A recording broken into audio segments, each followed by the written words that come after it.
Hi everyone, in this video we'll be talking about leap years and how we can determine if a given year is a leap year using JavaScript. This is a simple task. Once you understand the logic behind leap years, let's get started. Here's a quick recap of how leap years work in the Gregorian calendar.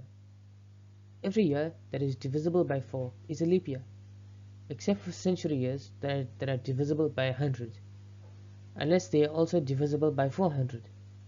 Simple rules, but we'll write a code that checks this efficiently.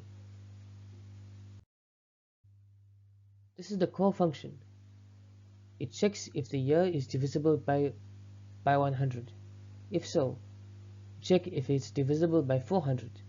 Otherwise, we just check if it's divisible by 4.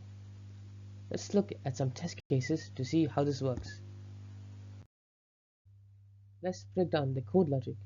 First, we check if the year is divisible by 100. If it is, we then check if it is divisible by 400. If the year isn't divisible by 100, we simply check if it's divisible by 4. This approach makes the leap year calculation efficient. In this example, the year 2016 is divisible by 4, but not by 100, so it is a leap year, and the function returns true. In the second example, the year 1700 is divisible by 100, but not by 400, so it is not a leap year, and the function returns false. Here's a more concise version using ESX, arrow functions, and the ternary operator. The logic remains the same, but the syntax is shorter and cleaner.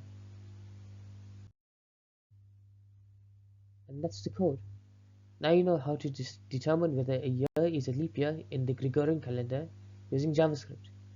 It's a handy piece of code you can use in your projects. Thanks for watching. Be sure to like, share, and subscribe for more coding tutorials like this one. See you in the next video.